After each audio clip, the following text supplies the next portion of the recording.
up arrive in the canyon. That's where I long to be with my three good companions. Just my rifle, pony and me. Microciné, bonjour ou bonsoir, ça va dépendre de l'heure à laquelle vous découvrez cette nouvelle émission. Une émission très particulière aujourd'hui. Vous allez voir, on va discuter avec 4 personnes qui ont la particularité d'avoir travaillé pour un même livre. Ce livre, c'est Orient, Maghreb, Proche-Orient. Ah, pardon, excuse-moi, je la refais. Maghreb, Proche-Orient, Moyen-Orient, Extrême-Orient. C'est dans une collection qui s'appelle Darkness. Le livre, c'est Censure et cinéma, c'est édité chez Leitmotiv, c'est le 7e numéro, je le présente, voilà, c'est le 7e volume, c'est celui-ci. Et la personne qui a dirigé cet ouvrage, qui est un ouvrage collectif, c'est Christophe Triolet, est là, donc, pour nous parler donc de ce numéro, mais aussi des précédents, pourquoi cette collection, pourquoi aussi cette thématique de la censure. Et avant de le saluer, de lui donner la parole, juste rappeler que dans le descriptif de la vidéo, vous avez toutes les informations si vous voulez vous procurer ce livre, mais aussi les précédents, dont je rappelle que le premier parlait du gore et de la violence, le second du sexe et des déviances, le troisième essai c'était sur politique et religion, le 4e c'était vidéonastise, 5e l'homosexualité et le 6e censure et cinéma en France. Et c'est donc la thématique Darkness, censure et cinéma, édité chez Leitmotiv. Vous avez toutes les informations dans le descriptif de la vidéo. Comment allez-vous, Christophe? Mais écoutez, ça va très bien. Bon, alors il faut savoir que, comme je disais, c'est une émission particulière, donc on va vous entendre parler un petit peu de cette collection, mais il faut savoir aussi que juste après, vous pourrez voir et écouter Kenza Zouari qui a écrit un texte sur la censure dans le cinéma tunisien, Antoine Coppola aussi, qui va nous parler de la censure et le cinéma dans les deux Corées, et Alexandre Bedenko sur les censures du cinéma russe et soviétique. On en a à peu près pour 1 heure et demie d'émission. Bon, première question très simple. Moi, je suis arrivé pratiquement après la bataille, même si il y a un autre livre qui va sortir dans quelques mois sur, je crois, les censures en Italie. Mais je voudrais savoir l'origine, la genèse de ce gros projet. Elle vient d'où? Ah, et alors, c'est effectivement quelque chose qui remonte à loin, puisque j'étais adolescent quand tout a commencé. C'était à la fin des années 80 et j'étais un jeune lecteur de la revue Mad Movies qui nous parle effectivement, et encore aujourd'hui, de cinéma fantastique, de cinéma d'horreur. Donc, je lisais ces articles avec grande passion, et il y avait souvent, notamment à l'occasion de dossiers ou d'interviews de réalisateurs ou de concepteurs d'effets spéciaux, des paragraphes qui revenaient de manière récurrente sur la classification des films, qui à l'époque aux États-Unis, pour les films d'horreur, était classé X, qui était une catégorie en fait d'interdiction aux mineurs, aujourd'hui qui est assimilée à la pornographie. Mais la classification X aux États-Unis, de manière plus générale, c'était l'interdiction de films aux mineurs, aujourd'hui qui a été remplacée par l'interdiction NC-17, interdit aux mineurs de moins de 17 ans. Donc, je me suis intéressé un petit peu à ces histoires-là en étant curieux de savoir quelles étaient les scènes supprimées, quelles étaient les scènes qu'on nous interdisait de voir. Et l'élément déclenchant a été un interview à l'époque de Jean-François Théry, qui était le président de la commission de contrôle des films en France, et qui était interrogé dans Mad Movies sur la censure opérée sur certains films comme Massacre à la tronçonneuse, Zombie, etc. Donc cette fascination entre un film, pourquoi les films étaient interdits, qu'est-ce qu'on nous empêchait de regarder, étaient-ils censurés ou simplement interdits mais dans une version intégrale, l'origine commence là. Ensuite, moi, j'ai créé un fanzine qui s'appelait Darkness Fanzine, d'où le nom qu'on retrouve dans la collection aujourd'hui, que j'ai souhaité garder et conserver, puisque tout a commencé à ce moment-là. Donc ce fanzine a été créé pour parler de cinéma en général, pas de censure d'ailleurs, mais de cinéma fantastique, de cinéma d'horreur. Et puis le fanzine, très amateur, a été mis en sommeil. Je pensais le faire disparaître d'ailleurs, puisque je n'avais pas vraiment le temps de m'en occuper au tout début des années 90. Et dans le même temps, je m'intéressais effectivement toujours au cinéma, toujours à ces problématiques d'interdiction. Et puis, j'ai entamé des études en droit. Je suis juriste aujourd'hui. Et ces études en droit m'ont amené à m'interroger en droit administratif sur la corrélation finalement qu'on pouvait faire entre le droit et le cinéma. Et finalement, je suis parti là-dessus et je me suis dit, on va parler de cinéma autrement. On va parler de cinéma au regard de droit. Alors, pas sur l'organisation du financement, sur l'organisation des modes de production, mais vraiment sur cette problématique de contrôle, de protection de la jeunesse. Et j'ai commencé à écrire quelques articles ici et là, dans des revues, dans des livres de droit ou de cinéma, comme Cinémaction, Vertigo, pour parler de revues de cinéma. Et puis les choses se sont déroulées, c'était au fil de l'eau, comme ça. Et puis finalement, Internet a fait son apparition. Et puis je me suis posé la question au début des années 2010 sur l'intérêt de recréer quelque chose. J'avais eu cette envie de recréer quelque chose autour du fanzine, mais de le faire différemment et de l'axer vraiment sur cette problématique qui m'avait occupé les années précédentes sur le droit et le cinéma. Puis je me suis dit, on va parler de censure. Mais pas tout seul dans mon coin, on va essayer de faire un fanzine collectif et on va inviter des gens qui vont pouvoir donner leur point de vue sur tel film, sur telle thématique, etc. Et c'est comme ça que le fanzine est réapparu donc en 2010. Et ça a été un partenariat avec une association qui s'appelle Cinart, une association de cinéma qui publie des fanzines, qui propose aussi des films ou des revues sur Internet. Donc il y a eu ce partenariat. Ce partenariat, parallèlement à ce partenariat, j'ai écrit un bouquin qui finalement résumait un petit peu l'ensemble et compilait l'ensemble de mes travaux aux éditions L'Harmattan, qui s'appelle Le contrôle cinématographique en France. Et j'allais dire, pour moi, la boucle était bouclée. Et bon, je n'avais pas forcément tout de suite l'idée d'aller plus loin. Et puis finalement, cette idée a germé. Et j'ai rencontré Jean-François Jeunet, qui est donc un éditeur indépendant de cinéma pour les éditions Leitmotiv, avec lequel on a échangé et on a décidé ensemble de nous lancer sur un partenariat de manière à ouvrir, à créer une collection qui serait dédiée à la censure au cinéma.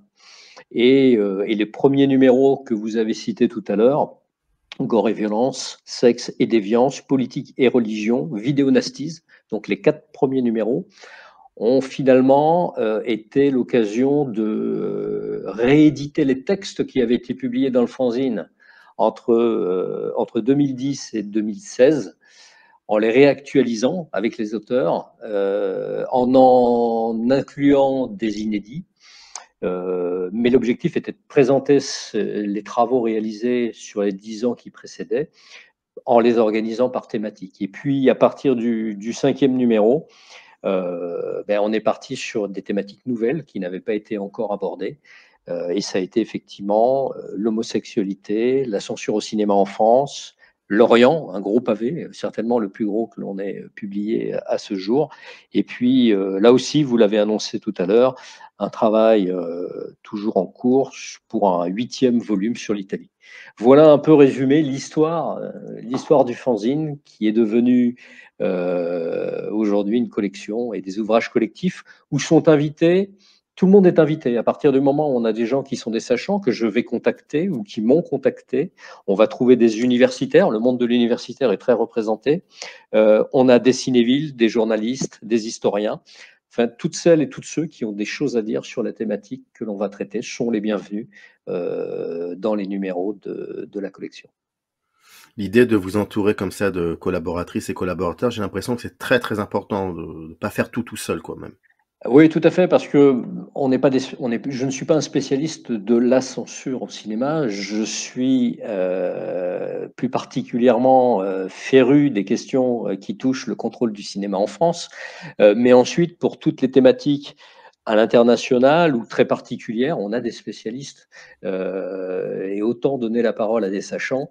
Et c'est vrai que je suis plutôt fier et assez satisfait de constater que toutes celles et tous ceux que j'ai pu contacter ont toujours répondu présent pour participer à la rédaction des numéros que vous avez cités. Comment vous les avez contactés? Je veux dire, est-ce que vous connaissiez exactement leurs travaux quand vous les avez contactés? Vous aviez très vite, vous saviez, pardon, qui contacter par rapport aux sensibilités qu'ils pouvaient avoir, qu'ils ou elles, hein, pouvaient avoir avec la thématique de ce numéro. Comment ça s'est passé?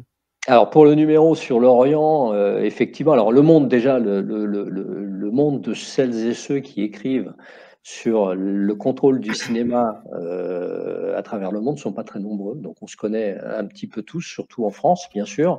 Et puis ensuite, c'est une thématique que je suis, quotidiennement puisque je ne l'ai pas dit, mais j'entretiens également un blog qui s'appelle Darkness, censure et cinéma et qui a pour objectif de publier au fil de l'actualité des brèves lorsque, en source ouverte, on peut constater il s'est passé quelque chose dans une région du monde qui touche peu ou prou à la censure au cinéma. Alors que ce soit la censure au cinéma en salle ou la censure au cinéma à la télévision.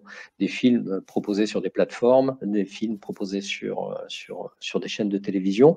Donc, finalement, j'ai une connaissance assez complète de ce qui se dit, de ce qui s'écrit sur le sujet à travers le monde. Donc, je connais aussi un peu les travaux des uns et des autres. Je sais un peu qui a écrit et qui écrit occasionnellement ou régulièrement sur le sujet quand il se passe quelque chose en Inde, quand il se passe quelque chose en Chine, aux États-Unis, au Royaume-Uni. Donc, c'est des gens avec lesquels je n'ai pas forcément une habitude de correspondance, mais que j'ai identifié. Et lorsque j'imagine une thématique et lorsque je pense qu'ils peuvent contribuer, bah, je les contacte à ce moment-là en leur disant voilà nos travaux, voilà ce qu'on fait. Je sais que vous faites telle et telle chose à l'université ou dans la presse ou sur Internet. Et bah, je vous propose d'en parler, de participer. Comme je le signalais précédemment, j'ai toujours quasiment un grand oui à chacune des propositions. Pardonnez-moi cette question un petit peu peut-être très très basique, hein, vraiment, mais c'est vrai que lorsque dans la même phrase il y a le mot censure, cinéma et Orient, voire Maghreb, Proche et Moyen-Orient, très très souvent il y a un autre mot qui apparaît comme ça, c'est on essaie de faire la connexion avec, c'est religion. Et je voulais savoir, est-ce que c'est vraiment un aspect, comment dire, important fondamental dans cette censure qui existe, pas qui pourrait, qui existe dans cette géographie cinématographique. Est-ce que la religion, c'est vraiment un aspect important?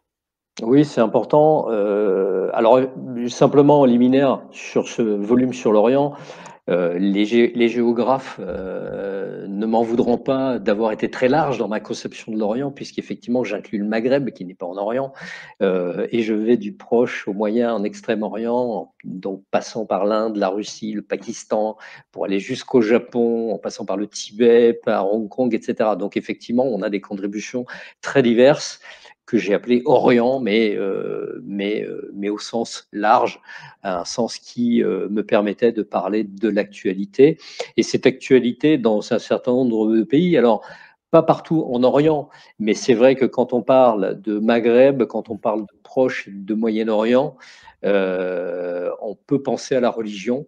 Et dans certaines théocraties, elle est très importante et elle va conditionner les thématiques qui font l'objet d'un contrôle tout particulier de la part des censeurs dans ces pays-là. Et souvent d'ailleurs, la religion est confondue avec la politique, surtout quand la religion est une politique d'État, et c'est quelque chose effectivement qui est important. Oui. Alors, dans le livre, il y a pas mal de, comme je dis, de contributions. On y reviendra pendant l'émission avec les personnes que j'ai évoquées dès le début de notre entretien. Vous avez donc, il y a un texte que vous avez effectivement écrit et qui s'intitule Voyage dans le temps, voyage au pluriel, hein, dans le temps et fantôme, même punition. Et puis il y a grosse introduction, dans laquelle vous revenez sur certaines choses. Et il y avait moi un aspect qui m'avait aussi assez, ça pourrait être intéressant d'en parler, c'est ce que vous appelez le mirage, les plateformes pour vous qui serait une espèce de mirage. Est-ce que vous pouvez m'expliquer un petit peu en quoi ces plateformes comme Netflix ou Amazon finalement peuvent créer quelque chose d'insoupçonné au sein de ces pays-là? Alors, ça a été des zones de non-droit dans ces pays-là, parce que même si, vu de l'Occident, vu de France, un certain nombre de pays ont des systèmes juridiques qu'on pourrait contester parce qu'ils ne correspondent pas à l'idée de la démocratie ou du droit que l'on se fait dans nos contrées. Ces pays-là ont également des systèmes de régulation. Et quand sont apparues les plateformes, et c'est le même problème en France d'ailleurs, hein, Netflix, Amazon, Disney+, etc., les organismes de contrôle, de censure d'État, parce que certains organismes, d'ailleurs, mettent le mot censure hein, dans leur dénomination, ne se cachent pas et appellent un chat un chat.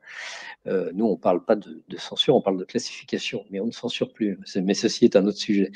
Les plateformes ont permis et permettent encore parfois une libération de l'imagination, de la liberté de création. Ça s'est passé par exemple en Inde, où on a eu un certain nombre de séries qui ont échappé au contrôle de l'État et qui ont parlé librement de politique, qui ont critiqué la police, qui ont critiqué un certain nombre de comportements dans le pays, jusqu'au moment où les autorités prennent conscience des failles et mettent en place un système qui vient tout de suite durcir le dispositif. Et finalement, les plateformes qui ont pour clients les spectateurs qui s'abonnent à leur programme sont soucieux de respecter, pour être diffusés dans les pays considérés, à minima le droit de ces pays. C'est la dernière brève que j'ai postée ce week-end, par exemple, sur le Vietnam, où Netflix proposait une série au Vietnam qui s'appelle Three Women, qui est finalement une adaptation des quatre filles du Docteur March, mais à la mode sud-coréenne, puisque c'est une série sud-coréenne diffusée au Vietnam. Et le Vietnam a considéré que la série portait atteinte aux droits de la presse tels que prévus dans le pays. Et Netflix a accepté de supprimer la série pour se conformer aux droits vietnamiens. Donc la série sud-coréenne n'est plus visible aujourd'hui au Vietnam. Donc il y a eu cet échappatoire de permis, cette zone de non-droit, mais très rapidement, que ce soit en Chine, en Russie, en Inde, et là je citais le Vietnam, et on pourrait citer la Turquie aussi, qui aujourd'hui conclut des accords, au mieux sous la forme de codes de bonne conduite avec les plateformes, au pire avec des lois très claires qui autorisent et interdisent tel et tel contenu. Il y a aussi l'idée qu'il y a un cinéma de propagande qui revient en force, et très souvent vous relativisez, non, mais ce que je veux dire, c'est que très souvent vous nous rappelez aussi que certains pays comme les États-Unis d'Amérique sont connus aussi pour un cinéma de propagande. Et il y a comme ça cette espèce de parallèle pour nous rappeler que, on va dire à 95%, le cinéma qui nous a regardé étant gosse, voire adolescent, c'était le cinéma américain. Et donc, vous insistez aussi beaucoup sur le fait que dans ces régions-là, il y a une espèce de retour à un cinéma de propagande. Par Oui, exemple, la c'est vrai. Chine. C'est vrai. En fait, on a deux types de régimes de contenu de films. On peut parler de la Russie, de la Chine, par exemple, ou de l'Inde. On a des interdictions parce que le contenu va enfreindre les croyances. On parlait tout à l'heure de religion, c'est en Inde avec les communautés qui sont nombreuses. Et à chaque fois qu'une communauté proteste contre un contenu, on a souvent des interdictions par État, mais je ne vais pas rentrer dans le détail, il faudrait lire l'article de Clément Costa sur l'Inde qui rentre dans ces détails-là. Et puis, à côté des interdictions de par le contenu, on a finalement une censure à l'envers, puisqu'on impose des idées sous la forme d'un cinéma de propagande aux spectateurs. Et on a eu ce retour effectivement très flagrant en Inde depuis que le Premier ministre a été élu et mis en place. Et en Chine, ça revient aussi en force, avec un certain nombre de films dont les exploitants sont obligés d'organiser la programmation, qui sont des films anciens ou des films nouveaux à la gloire des forces armées, à la gloire du système mis en place. Et on retrouve ça en Russie également, avec un certain nombre de blockbusters qui mettent aussi parfois, et c'est ça qui est amusant, des super-héros russes qui vont lutter non pas là contre l'ennemi qui vient de l'Est, mais un ennemi qui vient d'ailleurs et qui peut venir de l'Ouest. Donc effectivement, on a ce retour du cinéma dit de propagande, mais c'est vrai, et vous l'avez souligné, on a été élevé aussi, mais on trouvait ça normal, au biberon avec du cinéma américain, où et on le voit, que ce soit dans les films de science-fiction ou des films de guerre plus classiques, les États-Unis sauvent toujours le monde d'une invasion extraterrestre, des catastrophes naturelles, etc. Bon, maintenant, les Chinois, les Russes font en fait un peu la même chose, mais à leur manière. Alors, ça nous interpelle davantage parce qu'on n'est pas, sur la même facette, mais finalement, le cinéma a toujours été plus ou moins au départ un cinéma de propagande. Hein. Les cinémas à connotation religieuse en France, politique, voilà. Donc oui, on assiste vraiment à un retour d'un cinéma de propagande dans cette région du monde. Oui. Mais ce qui est encore plus troublant, c'est que sur Netflix, par exemple, il y a depuis quelques années, pas trop longtemps, hein, depuis quelques années comme ça, pas mal de films de genre russes qui sont de plus en plus, comment dire, qui suscitent de plus en plus l'intérêt d'une génération de 20 ans, 30 ans ici en France, qui même si c'est un cinéma de propagande, ils trouvent une espèce d'intérêt comme ils en trouvent dans Top Gun, par exemple. Parce que peut-être qui fait que ce cinéma-là, en tout cas le cinéma de propagande russe, le cinéma de genre est tellement bien fait, mieux fait en tout cas que fut un temps, que ça fonctionne, alors qu'on est finalement dans une forme de propagande, ce qui est assez troublant, je trouve. Oui, c'est ce que je disais tout à l'heure. On a Mm. des blockbusters chinois, on a des blockbusters russes, indiens, avec des effets spéciaux. Enfin, ça fonctionne comme Hollywood, hein. C'est Bollywood en Inde. Je ne sais pas si on peut dire Moscowwood en Russie. Mais en tout cas, effectivement, on arrive à avoir des produits qui sont capables de capter l'attention des spectateurs parce qu'elles répondent et elles proposent des histoires avec les mêmes codes. Et ça marche plutôt bien. Et puis ça diversifie ce qui est proposé aux spectateurs qui aiment les films américains. Hein. On le voit, on pourrait parler du dernier Top Gun, qui a battu tous les records au box-office. Et c'est encore effectivement les Américains qui viennent détruire une base quelque part à l'est, on ne sait pas où, d'ailleurs le pays n'est pas précisé, mais on peut estimer qu'il y fait froid et qu'on est certainement en Orient, quelque part en Orient. Eh bien, les Russes, les Chinois, les Indiens font la même chose. Peut-on leur reprocher? Bah non, bah non. Je vais me permettre quand même, si vous me le permettez, de lire au moins les textes, les titres des textes, parce que je crois que c'est important, ne serait-ce que pas. Et puis on terminera sur une dernière question. Donc il y a le cinéma en Tunisie après les événements du décembre 2010, janvier 2011, c'est Hassouna Mansouri. La censure dans le cinéma tunisien, Kenza Zouari, avec qui on discutera dans quelques minutes. Un cinéma féminin contre la censure patriarcale, ça c'est un regard croisé des réalisatrices libanaises et égyptiennes, c'est Sabina Nasser. Alors, j'en profite pour ouvrir une parenthèse et signaler qu'effectivement, avec tous les textes que vous avez cités jusque-là, et vous le direz ensuite avec le Liban, on a justement une lutte contre la censure avec un retour en force des femmes derrière la caméra. C'est les femmes qui sont à l'origine des mouvements. On peut le voir actuellement en Iran. D'ailleurs, on a Azal Bagheri qui écrit dans l'ouvrage un très beau texte sur le contrôle cinématographique en Iran, qui est extrêmement d'actualité. Et ce sont les femmes souvent qui portent les réformes, les révoltes à l'écran avec énormément de difficultés. Je tenais à le signaler. Non, mais vous avez entièrement raison. Il y a la censure cinématographique au Liban avec Eli Yazbek, une histoire mouvementée. Les plateformes de streaming américaines à la conquête du Moyen-Orient, c'est Benjamin Compion. Le cinéma iranien, donc, à l'épreuve de la censure, Azal Bagheri. Les archives secrètes du cinéma de Perse, c'est Laurent Garot. Censure et iconoclasme en Orient, Marion Poisson de Chaunes. Les censures du cinéma russe et soviétique, on en parlera avec Alexandre Bedengo dans l'émission. Censure et propagande, la nouvelle ère bollywoodienne, c'est Clément Costa. Jamil Dahlavi, The Blood of Hussein et le Pakistan, c'est Eric Peretti. Quand Anastasie fait son cinéma, c'est les films de guerre chinois contemporains. C'est un exemple de censure à l'envers, c'est Johan Chanoir. Vous avez écrit un texte sur les voyages dans le temps et fantômes, même punition, c'est les films qui sont drastiquement et radicalement interdits en Chine. Oui, parce il n'est oui. pas. J'en dis juste un mot puisque c'est le seul texte que j'ai écrit. Effectivement, on n'aime pas les voyages dans le temps et on n'aime pas trop les fantômes parce que souvent, pour les voyages dans le temps, en tout cas les autorités le considèrent ainsi. C'était mieux avant et il n'est pas possible que ce soit mieux avant.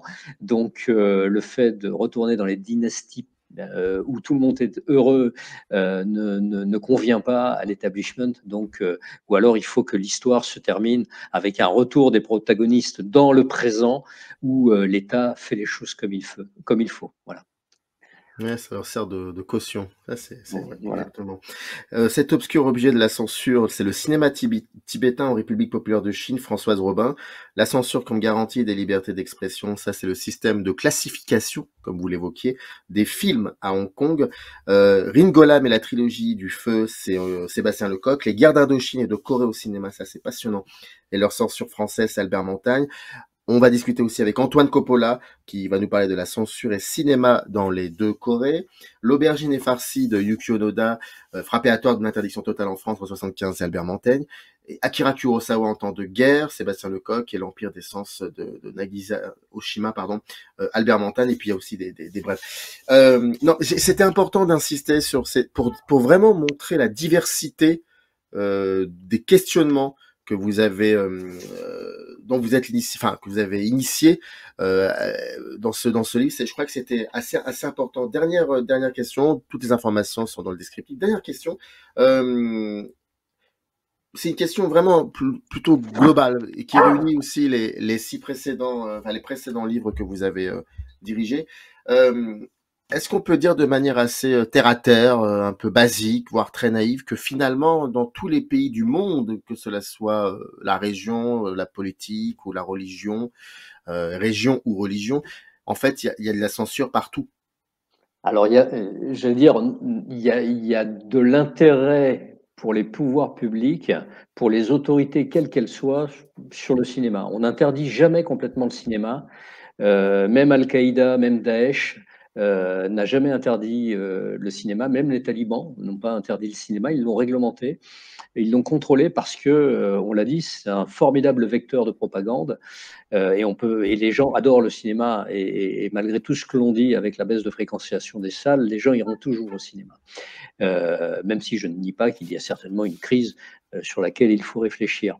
Mais tout le monde ne régit pas les choses de la même manière. En France, on ne peut pas parler de censure. Pour moi, la censure, c'est la suppression des idées, une altération d'une œuvre, soit par l'auteur lui-même sous pression, c'est ce qu'on appelle l'autocensure, sous la pression économique de ses producteurs, etc., ou alors sous l'autorité extérieure d'une commission. Non, en France, c'est vrai qu'on ne porte jamais atteinte à l'intégrité d'une œuvre, et c'est le souci de la protection des mineurs qui va réguler l'action de la commission. Voilà. Donc après, on pourrait discuter pays par pays, mais la censure qui consiste à supprimer, à interdire totalement, à couper, n'existe pas en France.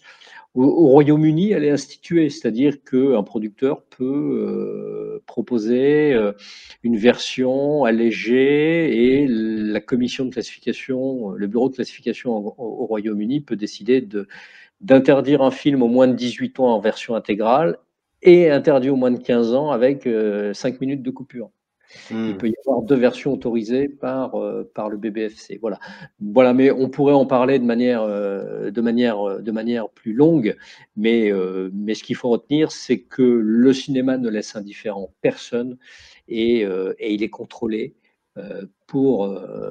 avec plus ou moins de bonnes raisons, mais en tout cas, il est sous contrôle des autorités dans tous les pays du monde. Nous allons parler maintenant d'un texte un des 3 textes qui a été, qu'on trouve dans ce livre, je rappelle, Orient, Maghreb, Proche, Moyen, Extrême, Orient, Censure et Cinéma.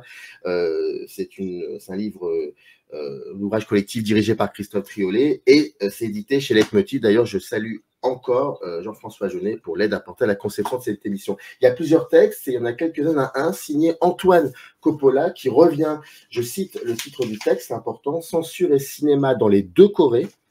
On va en parler là maintenant. Et donc Antoine a accepté en direct de Corée de venir nous en parler. Je suis vraiment très content. Comment allez-vous?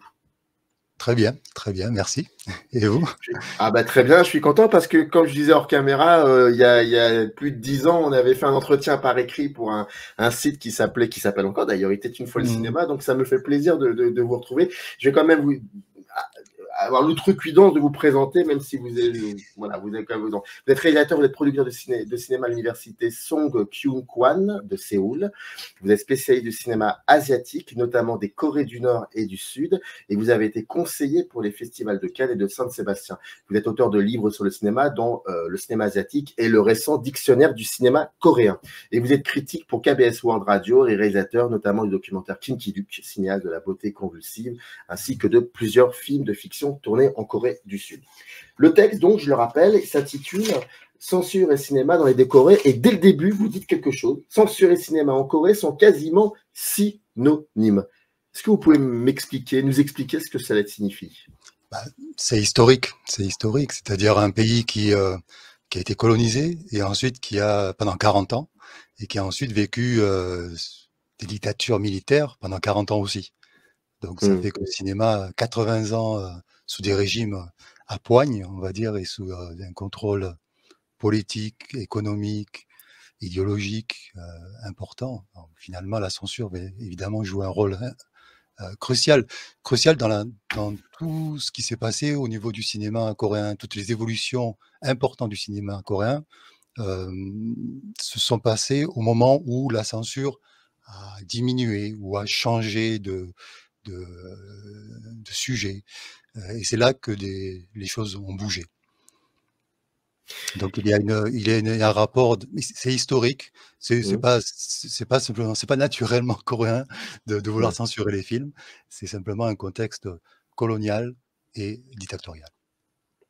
Comme vous expliquez dans le texte, la Corée, à la base, a traversé plusieurs formes d'invasion, on va dire ça comme ça, et puis ensuite il y a eu les 2 Corées qui sont créées. Avant que les 2 Corées se créent, comment était perçu le cinéma, et est-ce que il y a eu par rapport comme il y avait l'invasion japonaise, comment le cinéma était perçu et sous quels aspects la censure a fonctionné?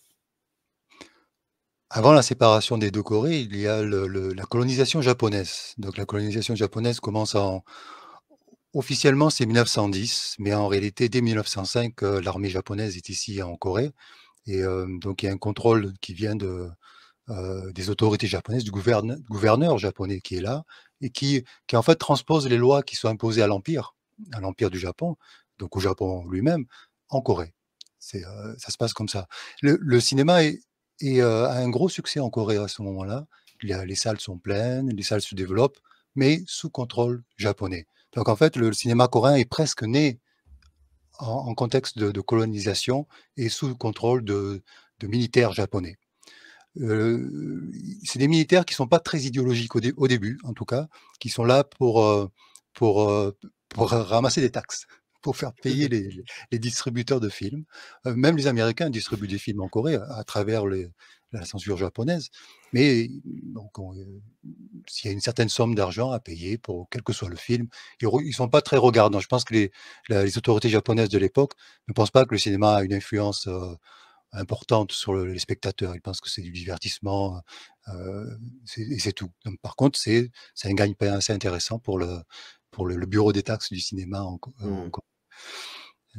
donc ça se passe comme ça. C'était on va dire, une époque assez étrange parce que le cinéma continue à avoir du succès. Les gens vont voir des films et les salles se divisent un petit peu entre des salles pro-japonaises et des salles pro-coréennes Mmh. avec le Pyeongsa. Le Pyeongsa, c'est le bonimenteur parce que c'est Mmh. des films, donc muets et qui sont commentés et qui sont, on va dire, plus que commentés, ils sont récités, ils sont, agrémentés de commentaires et on va dire l'opinion des bonimenteurs est très important. Oui, elle est, les bonimenteurs sont des showmen, des gens qui ont du succès par eux-mêmes et vu les articles de journaux de l'époque, des années 20-30, on voit que le public va d'abord écouter le bonimenteur et le film, bon, peu importe. Surtout quand c'est des films étrangers, films américains ou français. Bon, le bonimenteur s'amuse à essayer de recontextualiser les scènes, mais il improvise beaucoup. Et donc, du coup, c'est les bonimenteurs qui sont le sujet de la censure à cette époque-là, parce que certains donc coréens commencent à parler de la colonisation et ont un discours anticolonial. Et donc la police militaire japonaise s'occupe d'eux. C'est la Mmh. même chose au Japon, hein. C'est la même chose, c'est-à-dire que les bonimenteurs japonais, les benshi, sont aussi sous surveillance de la police militaire japonaise. Donc ils ont des textes qu'ils doivent soumettre à l'avance. Mmh. Et malgré ça, en cours de projection, il se lance dans des speeches anti-gouvernementaux, anti-coloniaux, et la police les arrête. On a des coupures de presse sur ce qui s'est passé à cette époque. Il y a des arrestations de bonimenteurs par la police. Il y a des policiers dans la salle qui, qui essaient de voir ce qui est raconté. Donc les salles deviennent un lieu politique. C'est un meeting politique. Les gens se rencontrent là. Ils vont voir des films qui ont peut-être rien du tout de politique en eux-mêmes, mais où le bonimenteur peut introduire quelques idées et ensuite les gens échangent entre eux. Donc la police est au courant de ça et surveille tout ça. C'est marrant ce que vous dites sur le bonimenteur parce qu'il y a l'image et puis il y a lui le son. Donc il y a du Godard avant l'heure, hein. C'est il y a un travail comme ça, sur le rapport entre l'image et le son, ce qui je pense au film de Godard sur la Palestine avec le travail sur le son, ce qui avait été mais c'est fascinant, c'est particulièrement enfin, je trouve ça fascinant. C'est les bonimenteurs aussi, il faut dire que ça vient ce qu'on appelle les kinodramas. Les kinodramas, c'était Mmh. des spectacles multimédia avec danse, chant, un peu filmés, qui étaient projetés en cours devant les spectateurs, mais en même temps, les acteurs rentraient sur scène et continuaient l'action sur scène. Euh, donc il y avait ce concept de spectacle, ce kinodrama, qui était assez fort à l'époque. Et les films muets sont rentrés petit à petit par l'étranger, en fait. C'est les films américains et européens qui arrivent et qui ont besoin, en fait, des bonimenteurs pour être expliqués, parce que c'est de la science-fiction pour les Coréens de voir les rues de New York, les rues de Paris, Mmh. et les mœurs aussi. Les mœurs, c'est ce qui est important. La Corée est un pays très traditionnel à cette époque-là. Et il y a des scènes qui sont totalement inexplicables pour les Coréens de l'époque, et les bonimenteurs sont censés leur expliquer, mais ils n'en savent pas plus. Ils n'en savent pas Mmh. plus. Donc heu, ils brodent, ils imaginent, et on a des textes, il reste des textes des bonimenteurs sur certains films. Les films ont disparu, la plupart. Il y a très peu de films, muets coréens qui sont restés, jusqu'à nos jours. À la fin de la Seconde Guerre mondiale, c'est ce que vous dites dans le texte, entre 45 et 48-49, donc la séparation des 2 Corées, il y a une transition américaine. Et est-ce que là, pour le coup, il y a aussi un autre aspect il y a un autre type de censure ou c'est différent? Non, il y a une censure différente évidemment. Le gouverneur américain, il y a un gouvernement américain qui s'installe, comme au Japon aussi, et qui contrôle le cinéma de manière très assidue. On va dire, il prend ça au sérieux, beaucoup plus au sérieux. C'est pas une question de taxe. Il veut pas qu'il y ait de l'idéologie socialiste ou communiste dans les films. Ça devient les Japonais n'étaient pas pro-communistes, ils étaient aussi anticommunistes, mais comme je l'ai dit, c'était plutôt l'argent, les taxes qui les intéressaient. Mmh. Et aussi la langue. Les Japonais ont, à un certain moment, à partir de 1940 exactement, ont interdit la langue coréenne dans les films. Donc même les bonimenteurs devaient parler japonais, et c'était la plupart des films qui arrivaient à cette époque-là, c'était des films japonais. Les Américains, quand ils arrivent, se sont vraiment attachés à ce qu'il n'y ait aucun discours pro-communiste dans les films. Et c'était possible parce que à ce moment-là, il y a une effervescence politique en Corée. La division du pays approche. Il y a vraiment des mouvements communistes très forts. Et donc les Américains se doutent que le cinéma peut jouer un rôle à ces niveaux-là. Ensuite, ils ouvrent les vannes au cinéma hollywoodien, c'est-à-dire qu'ils importent un maximum de films américains. Mais on va dire que ça reste un moment assez étrange aussi au niveau de la production coréenne, parce que le pays est assez détruit. En 1945, la guerre, Séoul a été bombardée plusieurs fois, des villes ont été détruites entièrement. Donc c'est une période de reconstruction. Et le cinéma coréen se réorganise petit à petit avec des petites sociétés de production. Il n'y a pas beaucoup d'argent là. Et donc ils arrivent quand même. Ça montre un peu le pouvoir du cinéma en Corée. Les gens aiment les films. Il y a des cinéastes qui veulent faire des films, même dans des conditions vraiment terribles. Et en même temps, il y a cette censure américaine qui est là et qui contrôle l'idéologie des films. Et puis vient la séparation des 2 Corées et on a toujours tendance à croire enfin, on se dit souvent que la Corée du Nord, de par ce qu'elle est, de par ce qu'elle représente, il y a censure automatiquement. Mais est-ce qu'entre, le début de la séparation, il y avait aussi, une censure importante, du côté de la Corée du Sud? Alors, il y a le problème du terme, du concept de censure en Corée du Nord, parce que c'est pas vraiment c'est pas une censure qui empêche, c'est une censure qui pousse, donc c'est plutôt de la propagande. On peut pas faire D'accord. d'autres films que ceux qui sont autorisés par le gouvernement, donc il faut faire ce genre de film dès le départ. Il n'y aura pas de coupe de films ou de censure de films. Il faut dire que la Corée du Nord, c'est Pyongyang, c'est la capitale de la Corée du Nord. Qui était à l'origine un gros studio de cinéma. Et des gros studios de cinéma sont installés là. Les plus gros studios de Corée sont au nord, au départ. Et donc, c'est assez facile pour les techniciens russes, parce que c'est ça qui arrive, c'est que dès 1945, il y a un superviseur de la Corée du Nord qui est russe, qui arrive avec les techniciens du cinéma russe, qui était un gros cinéma à l'époque, qui était très puissant. Et donc, ils débarquent avec leur matériel et ils développent les studios de Pyongyang beaucoup plus rapidement que le Sud. Au Sud, Séoul, et les Américains ne s'occupent pas de la production en Corée, ils veulent simplement importer des films hollywoodiens dans le Sud. Donc, c'est plutôt le cinéma du Nord qui se développe plus vite. Mais sous autorité, c'est un pays très rapidement sous contrôle du gouvernement de Kim Il-sung. Il est très autoritaire, très directif, il a un comité, c'est socialiste, donc l'argent vient du gouvernement, et les scénarios sont soumis au gouvernement, à des comités, etc. C'est très bureaucratique comme système. Il n'est pas possible de produire un film qui soit en dehors de l'idéologie voulue. Ils vont produire beaucoup de films de guerre sur la résistance et sur la guerre. C'est pas vraiment des films politiques. Il n'y a pas de grands discours, pas de grands speech politiques, on va dire, c'est pas des idéologies illustrées, c'est plutôt des films de guerre. Un peu comme on a connu en France des films de la libération, des films de la résistance, Oui. avec des héros, c'est plutôt ça. Le Père Tranquille, par exemple, le fameux Père Tranquille. Voilà. Et ils ont d'ailleurs, le cinéma européen les influence. Les réalisateurs nord-coréens voient beaucoup de films. Alors, ils sont directement liés à la Russie. Ils voient les films russes aussi de cette époque-là. Donc, il y a des budgets assez conséquents comparés au Sud, où c'est la misère. Dans le Nord, ils investissent. Ils reconstruisent des studios, des écoles de cinéma avec du matériel. Donc, on imagine, c'est une petite école de Moscou qui se monte à Pyongyang. Donc, c'est vraiment déséquilibré par rapport au Sud.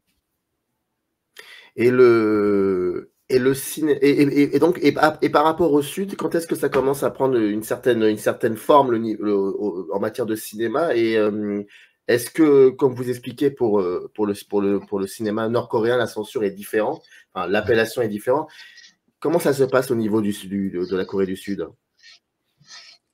À cette époque-là, il y a une reconstruction des c'est pas des studios, ils n'ont pas les moyens de faire des grands studios, d'avoir une grosse production, donc c'est plutôt des petites sociétés indépendantes qui essaient de survivre, mais avec l'appui du public. C'est ça qui est important. Le public va dans les salles, donc ça encourage à produire rapidement des films à petit budget et il y a un système de quotas qui se met en place.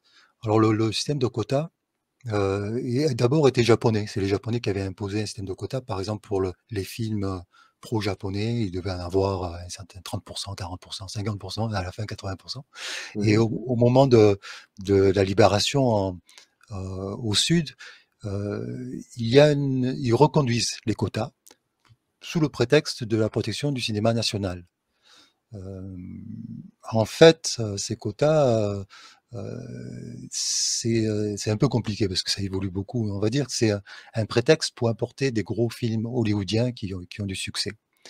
À cette époque-là, 1960, James Bond, des gros, qui sont des gros succès en Corée, le public va les voir, rapportent beaucoup d'argent aux distributeurs. Pour remplir les quotas, donc ils produisent des petits films coréens. On appelle ça les quotas quickies. Quotas quickies, c'est-à-dire ils sont à la limite bâclés, ces films-là, mais ils remplissent les quotas. En même temps, ça sert au premier dictateur. Le premier dictateur, il s'appelle Lee Soo-man, qui est un civil, qui n'est pas un militaire. C'est le premier dictateur civil. Ça lui sert un peu à contrôler, à avoir la même mise sur tout ce qui se passe dans le cinéma. Parce que c'est lui qui autorise les distributeurs, c'est lui qui autorise les productions à faire des films. Donc, et il se sert des quotas pour ça. Donc, voilà, donc il dit, ben, vous n'avez pas rempli les quotas, oh, votre Oui. production est éliminée, en fait, parce que les gens ne lui plaisent pas.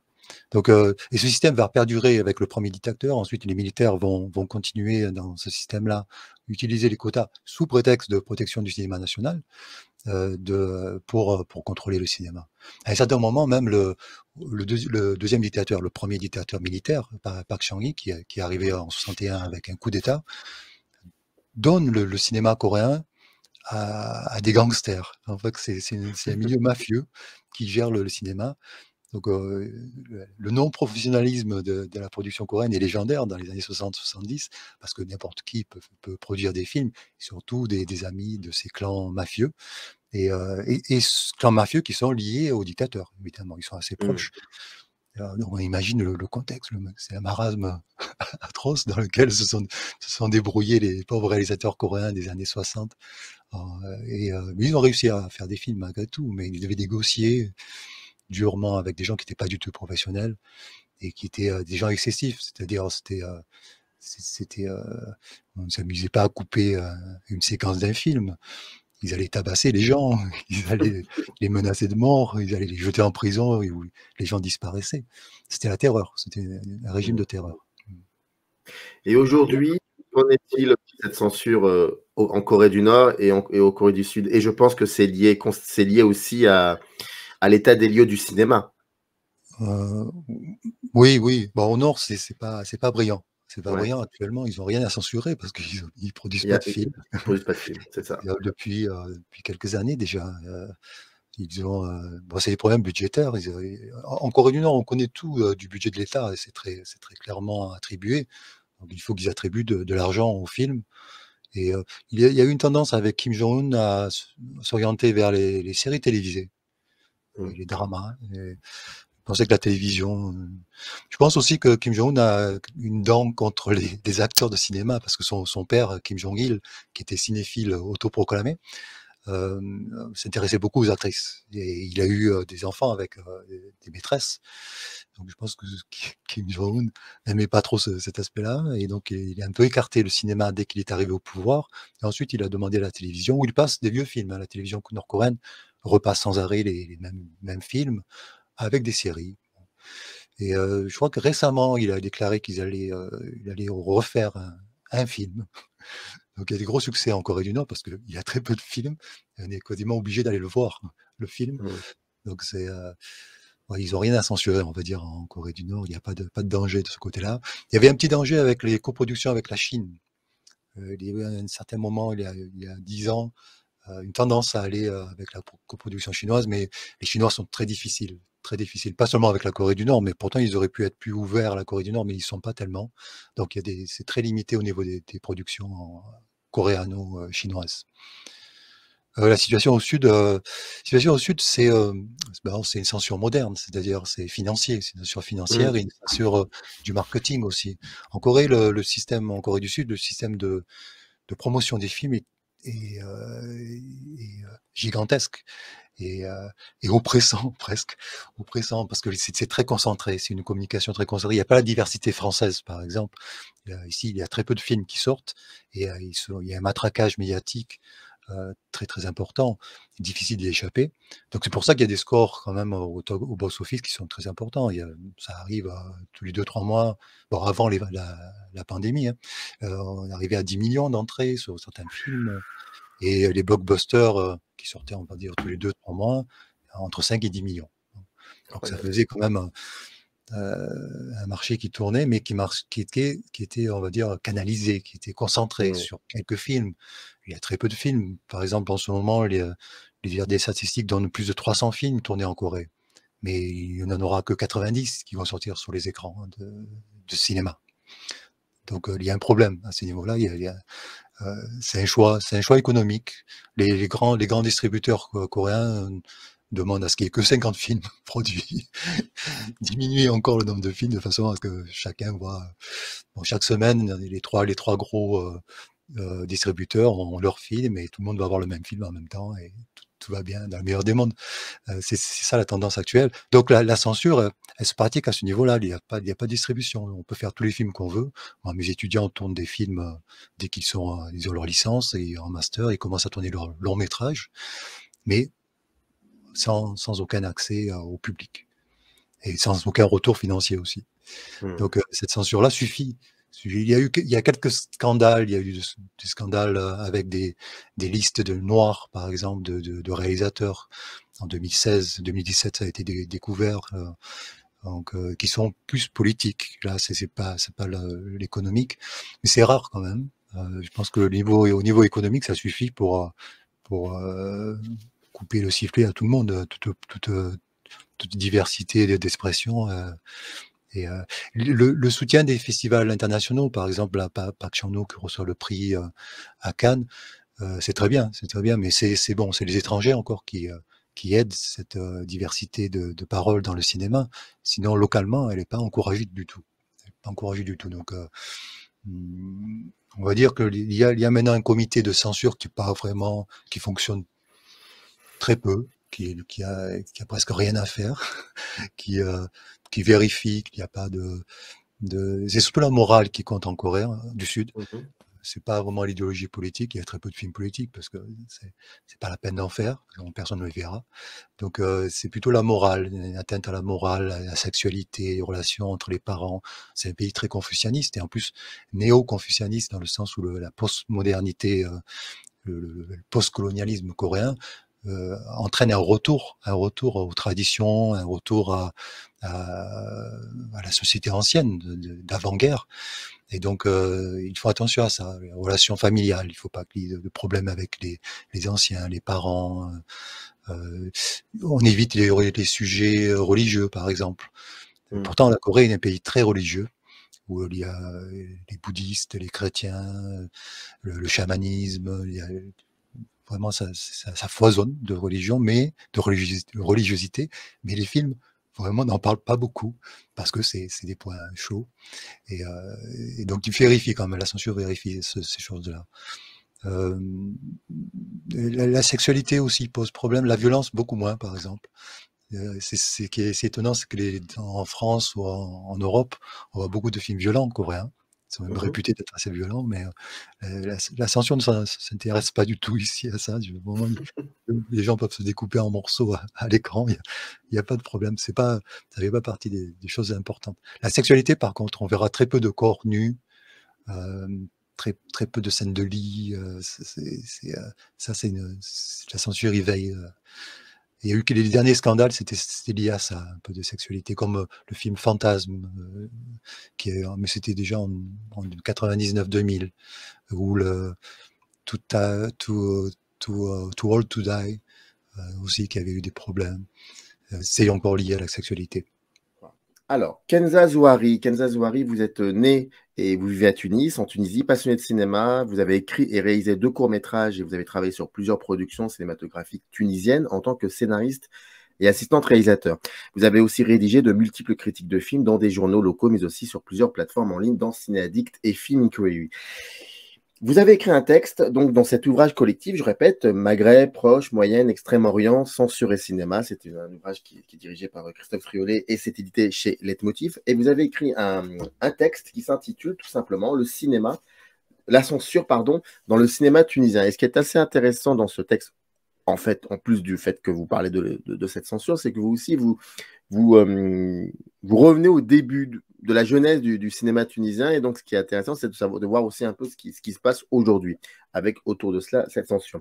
Et dès le début du texte, vous écrivez, je lis, la véritable censure est ailleurs, héritée du colonialisme. Et ça, j'ai l'impression que dans cette région du monde, très souvent, il y a certains pays qui avaient été effectivement colonisés. Et aujourd'hui, ou en tout cas quand il y a censure, quand on essaie de comprendre d'où vient cette censure, comment elle a été construite, très souvent on voit que cette censure a hérité du colonialisme. Pour la Tunisie, c'est le cas. Oui, totalement. En fait, c'est assez marrant parce que au début, quand justement Christophe avait écrit sur Twitter, comment ça a commencé? C'est juste, j'ai lu un tweet de Christophe sur Twitter qui cherchait donc des collaborateurs pour son prochain ouvrage, mais qui allait juste se focaliser, il me semble, si je ne me trompe pas, sur le Moyen-Orient. Et donc, j'avais répondu en disant ça serait bien peut-être d'inclure l'Afrique du Nord. Moi, j'aimerais beaucoup écrire justement sur la censure en Tunisie. Mais j'étais partie du principe que j'allais vraiment parler de censure, de certains films qu'on ne voit pas à Tunis pour certaines raisons, ou dont on a une autre version du film pour couper certaines scènes. Et petit à petit, je me suis rendu compte que ce n'était pas vraiment cette censure qui m'intéressait, parce que à travers mes recherches, j'ai réalisé que la censure, eh ben oui, elle résidait autre part. Et c'est là que je me suis penchée sur le pourquoi. Pourquoi est-ce qu'on ne peut pas faire de films avec des scènes de sexe, par exemple? Pourquoi est-ce qu'on ne peut pas traiter de la religion plus ouvertement? Et vraiment, c'est à travers les recherches que j'ai réalisé que, en fait, disons, ces sortes d'obstacles et de censure, elles remontaient très, très loin. Et elle remontait au colonialisme, effectivement, ou justement certains ouvrages, à l'époque même des livres, des pulp magazines, des bouquins sur, par exemple, des histoires, on va dire, des thrillers, ou bien où il y avait de la violence, en fait. À partir du moment où il y avait de la violence dans certains livres, ils étaient censurés et ils n'étaient pas autorisés être vendus en librairie ou à circuler tout court dans le pays, parce que on partait du principe que si les Tunisiens allaient commencer à lire des livres où la violence était complètement, disons, non censurée et démocratisée, peut-être que les Tunisiens allaient devenir violents. Donc ça partait de raisonnements un peu j'ai envie de dire simplé, à plus tard, en fait, une censure qui s'est propagée dans plusieurs autres domaines, donc comme la religion, la sexualité, les relations entre Européens, à l'époque français et Tunisiens. Ça aussi, ce n'était pas approuvé. Et donc, j'ai réalisé que cette censure-là, qui était une censure presque sociétale, qui était sociétale, c'est aussi traduit dans le cinéma de l'époque, mais que l'on retrouve aussi dans le cinéma d'aujourd'hui, dans le cinéma tunisien d'aujourd'hui.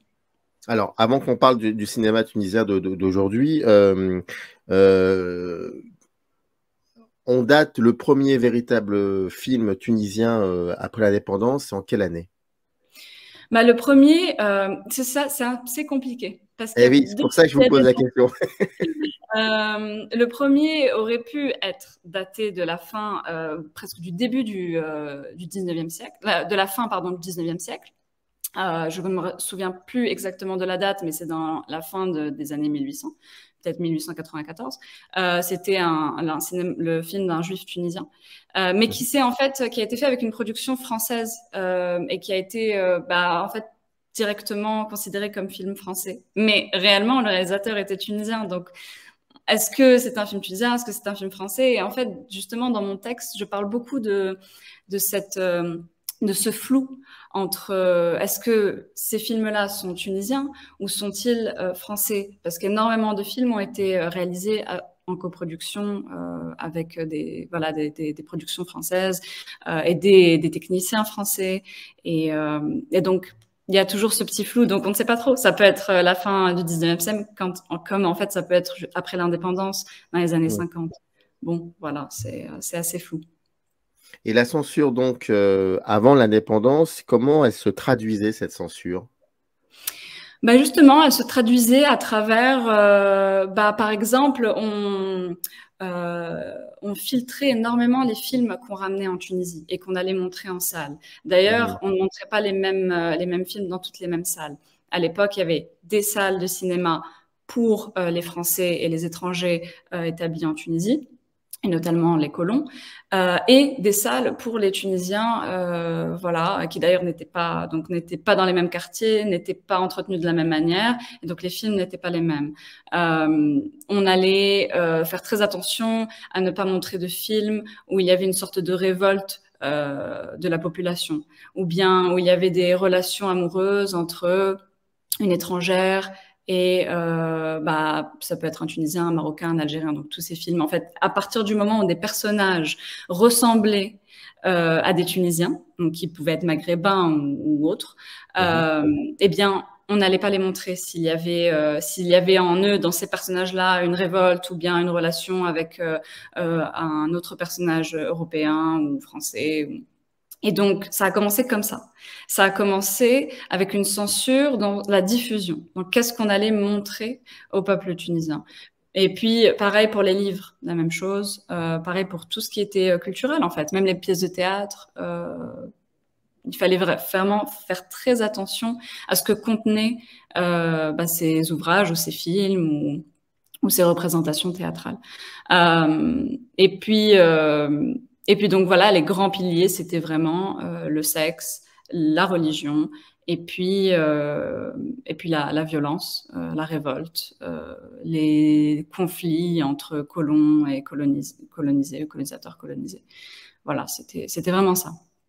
Mais ce qu'ils n'avaient pas prévu, c'est tous ces colons, toutes ces personnes, enfin, avec toutes les administrations qui étaient là et qui colonisaient la Tunisie, ils n'avaient pas prévu que le cinéma, ça pouvait aussi générer des débats et donc une espèce de relance progressif dans la société tunisienne. Et en fait, ils n'avaient pas, comme beaucoup de gens, je pense, ils n'avaient pas anticipé le fait que ça allait plaire, que ça allait susciter une espèce d'intérêt. Donc, est-ce qu'à partir de là, ils ont essayé de cadenasser autrement les choses ou ils se sont laissés complètement...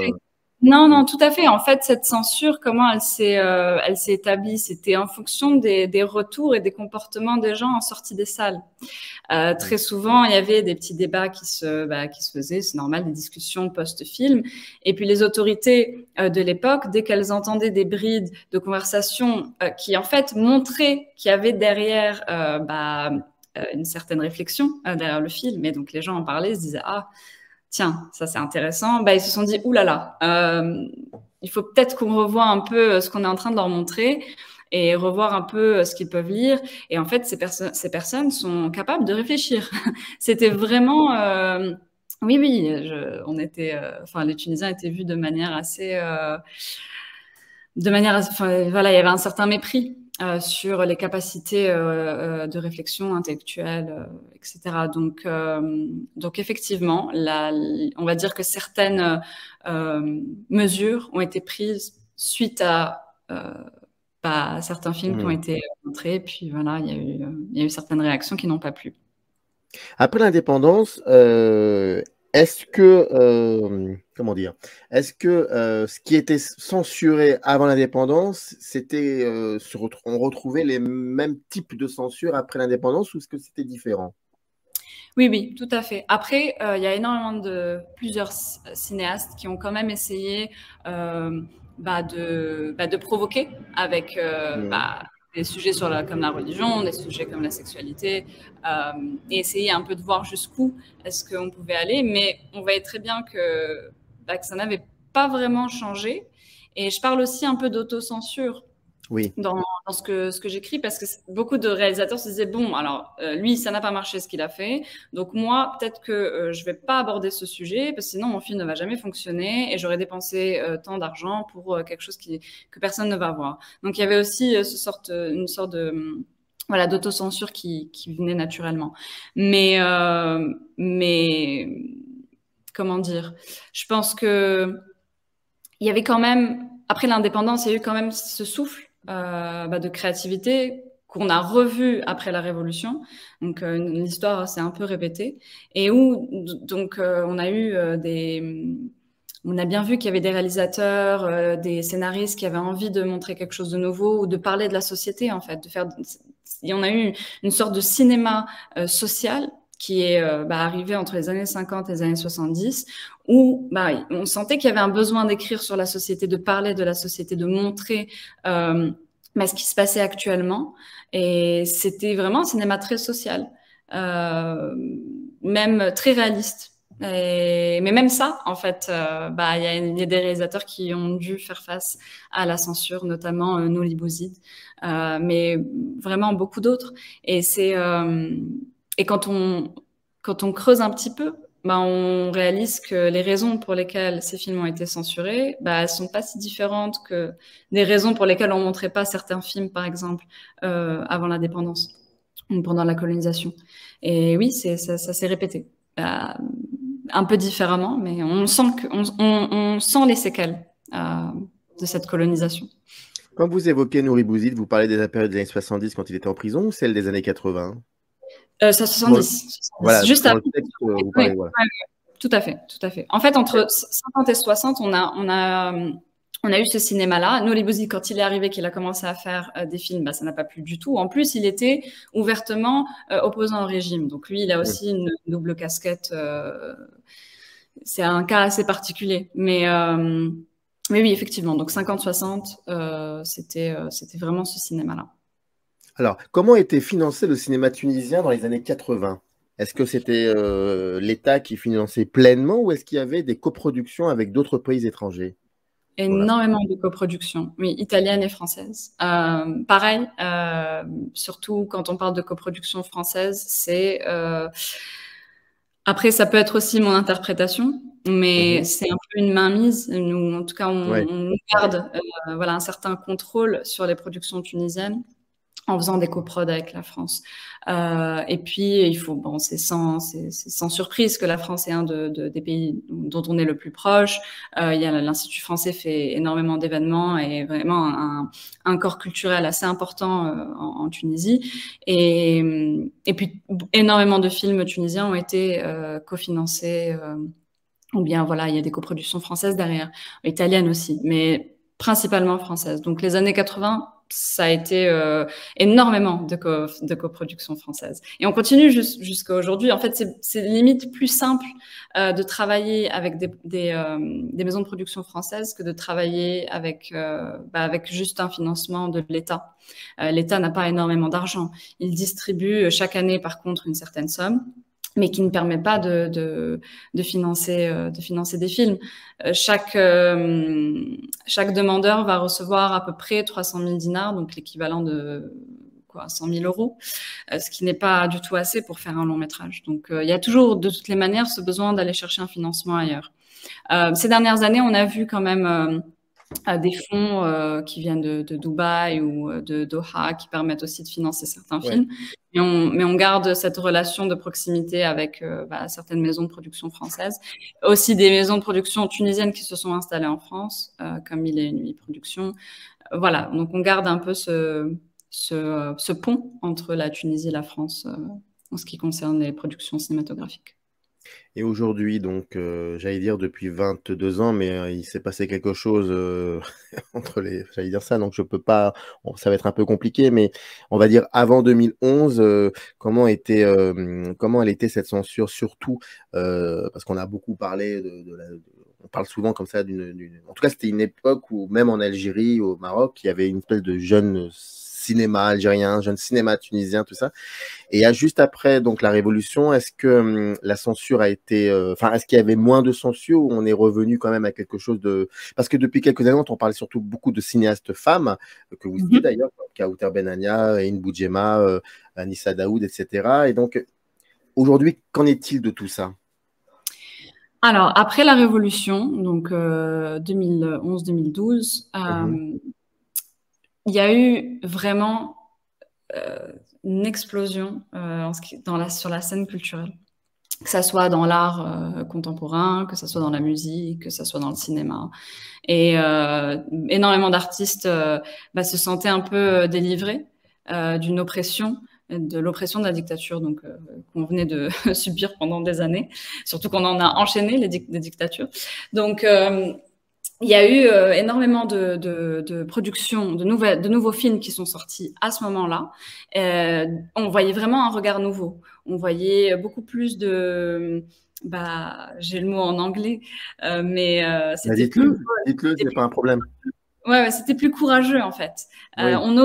On osait montrer certaines choses dont on n'aurait jamais osé parler auparavant. Et puis surtout, ce qui était possible de faire maintenant, c'est de vraies critiques de la société, de vraies critiques de la politique. Et ça, c'est très important. Je pense que surtout les 5 à 10 années qui ont suivi la Révolution. Là, les 2 dernières années, bon, plutôt pré-Covid, parce qu'on a eu quand même en 2020, il n'y a pas eu énormément de production. Bon, je pense que c'est quelque chose un effet mondial. Mais les 5 premières années, jusqu'à les 2020-2019, on a quand même eu près de 15 films par an, c'est assez important.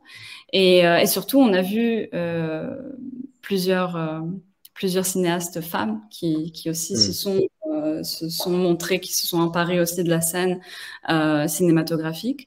Et les sujets étaient très différents. Et ça, c'est quand on compare les années 50 aux années 2010, on voit qu'il y a quand même une évolution. C'est clair qu'on reste dans un cinéma social, ça c'est clair et net. C'est ce qui nous intéresse et c'est ce qui intéresse en fait les cinéastes, mais aussi l'audience, aussi les spectateurs. Mais la manière d'aborder ces sujets ont changé. On n'est plus cru. On montre de nouvelles choses. Les dialogues sont différents, sont plus osés. Et puis c'est aussi une autre atmosphère. On sent que les histoires sont beaucoup plus travaillées. Avant, on restait sur des histoires plus ou moins simples. On pouvait sentir une sorte de résistance. Je sais pas comment expliquer, mais on n'avait pas forcément envie de rentrer dans des détails. Donc, les films restaient assez superficiels. On parle des histoires. Et là, c'est vraiment quelque chose de différent. Mais on reste quand même exactement comme ce que je viens de dire, dans du cinéma social et puis surtout dans des thématiques qui sont sociétales et qui intéressent. Elles peuvent être traditionnelles, donc on peut reprendre les traditions, disons les légendes qui sont propres au pays, comme Dashra, un film comme Dashra, c'est le premier film de cinéma d'horreur, voilà, qu'on a pu avoir le plaisir de regarder en 2018. Dashra, pareil, pour moi, c'est un très bon exemple de cette évolution, parce que vraiment, là, on parle d'un cinéma qui est national parce qu'on reprend des légendes et des contes qui nous sont propres, donc qui sont propres à la Tunisie. Et puis aussi, il y a de la violence, il y a un personnage principal féminin très fort.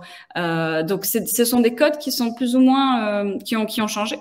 Et Dasha est un bon exemple, je pense, parmi d'autres. Mais Néjib Belkhavi aussi a fait Bastado. Quand il a réalisé Bastado, je pense que c'était aussi un nouveau chapitre parce que pour moi, l'évolution de ce cinéma sociétal bastardo, qui reprend un peu, qui reprend la société tunisienne, qui l'a, on va dire, bon, il y a quelques stéréotypes, mais on reste dans des stéréotypes assez agréables à regarder parce que chaque personnage, en fait, représente une facette de la société. À l'instar de Un divan à Tunis, qui pour moi, par contre, n'est fait que de stéréotypes assez grotesques. On voit cette différence quand même dans ces deux films-là. Et les deux, pour moi, représentent bien ce qu'est le cinéma tunisien aujourd'hui. Donc, malgré certains, on va dire, efforts pour faire évoluer le cinéma, les thématiques et s'éloigner un peu de cette censure et de ces stéréotypes, certaines fois, on retrouve des films qui restent un peu, qui restent un peu dans cette censure ou qui, je sais pas, c'est assez curieux de voir justement ces deux types de films. Mais bon, voilà, moi je pense que les dernières années, surtout à partir de 2018-2019, il y a de nouveaux cinéastes qui sont apparus et qui n'ont plus forcément envie de qui ont juste envie de s'exprimer. Il y a eu Exit Prod, qui est une nouvelle maison de production totalement indépendante. Youssef Chebbi, qui vient de réaliser Médusa. C'est-à-dire qu'on est vraiment dans une nouvelle ère, j'ai envie de dire, surtout maintenant, dans une nouvelle ère de cinéastes, surtout les plus jeunes, qui ont envie de faire des choses différentes, qui ont envie de faire du cinéma où en fait on parle de tout ce dont on a envie de parler. On n'est plus dans cette autocensure. Et en plus, on fait les choses seuls. Donc, très souvent, ce sont des productions indépendantes. Donc, on n'a pas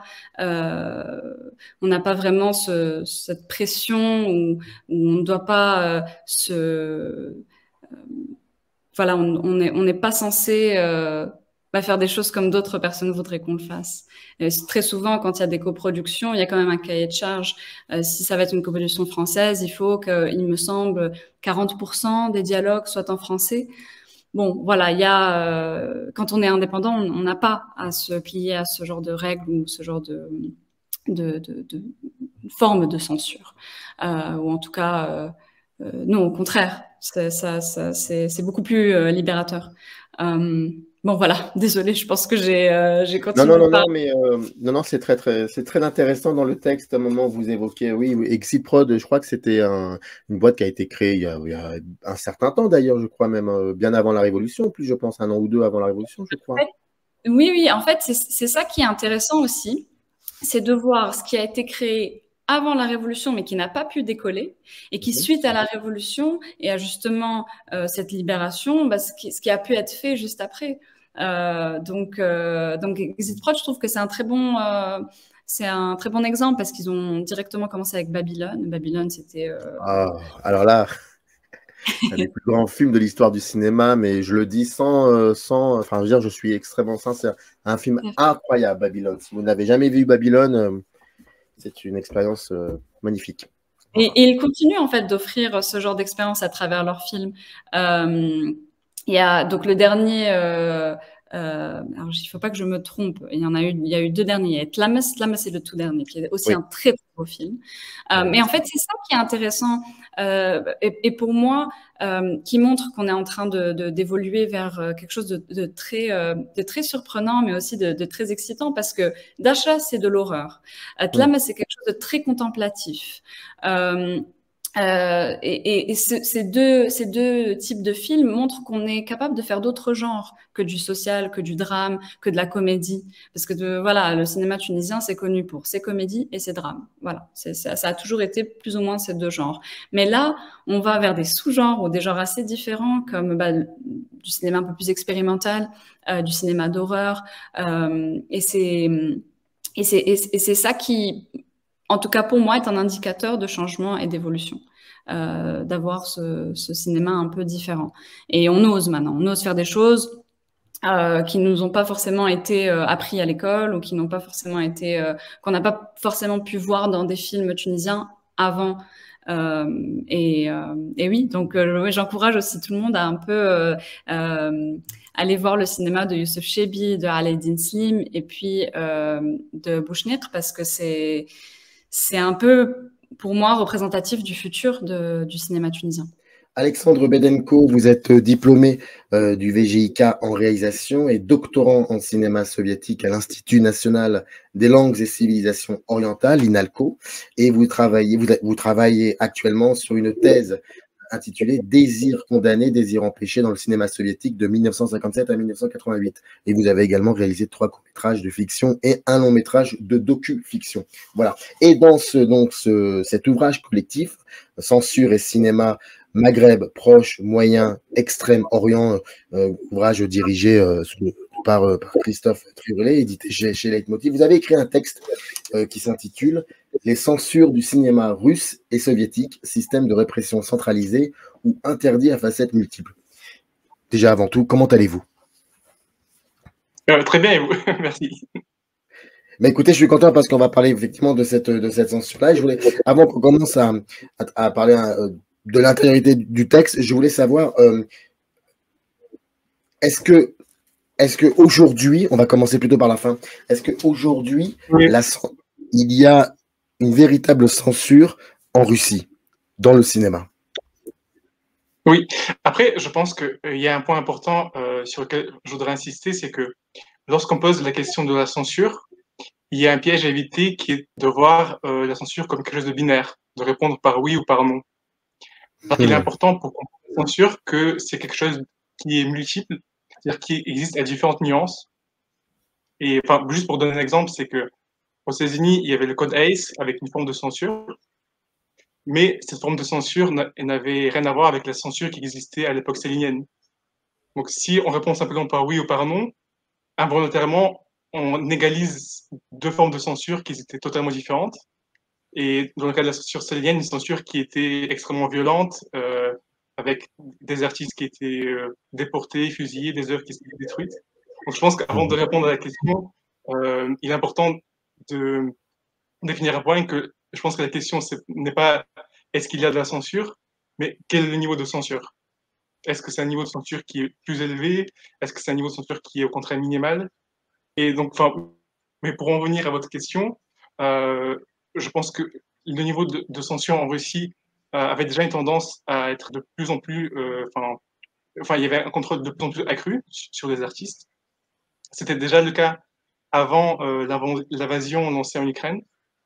Et durant le dernier mois, ce processus s'est encore plus renforcé.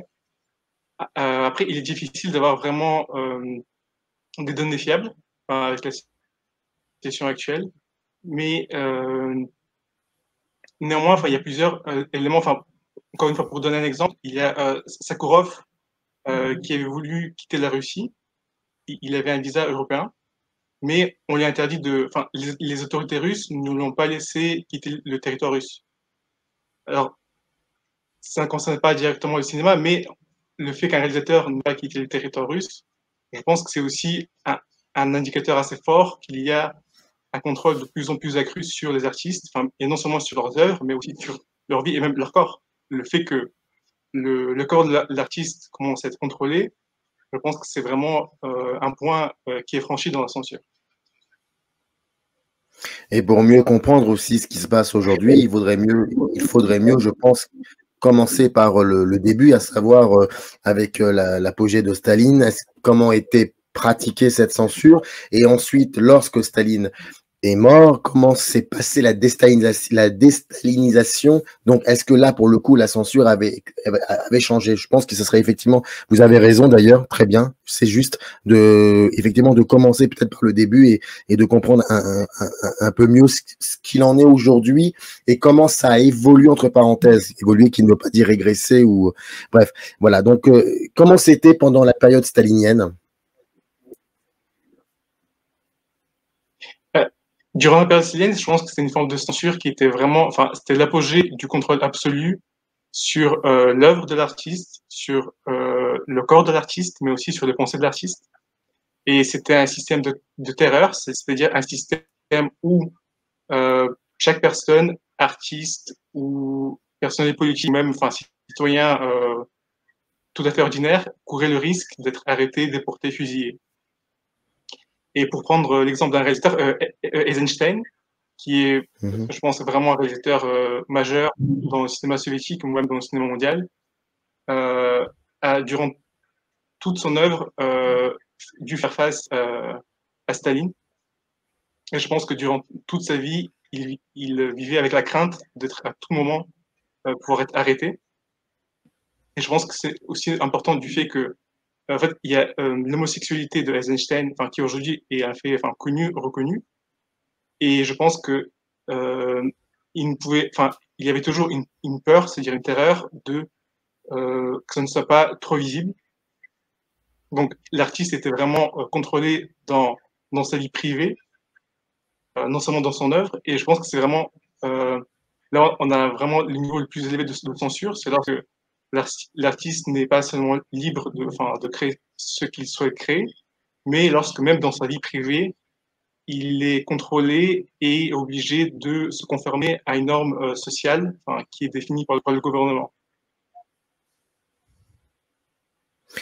D'ailleurs, c'est intéressant ce que vous dites concernant Eisenstein, parce que c'est vraiment la question fondamentale autour de ce personnage-là. C'est que, est-ce que, selon vous, Staline voyait certaines choses qui ne lui plaisaient pas dans le cinéma d'Eisenstein, mais il y avait aussi, à côté de cela, une objectivité, à savoir que ce cinéma-là était tellement important dans l'histoire même du cinéma mondial qu'il devait peut-être laisser faire certaines choses. Est-ce qu'il y avait une espèce de consensus? Oui, c'est tout à fait vrai. Et en fait, il y a deux côtés à cela. Par exemple, le film Yvan le Terrible de Eisenstein, qui est une de ses œuvres majeures. Elle avait fortement déplu à Staline, car Staline s'est finalement reconnu dans le personnage du tsar autoritaire qui organise une répression terrible.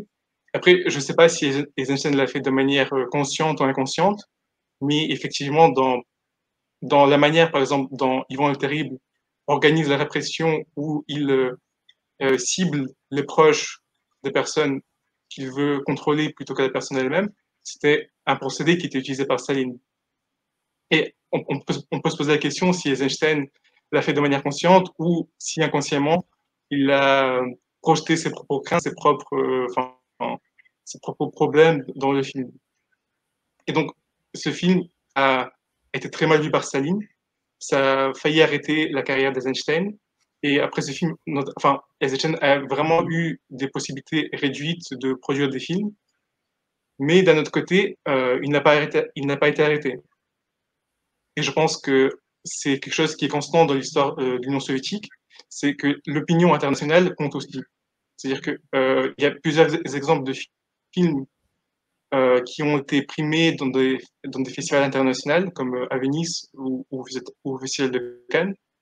Et c'est des films qui auraient sûrement été censurés, ne l'ont pas été en raison de cette reconnaissance internationale.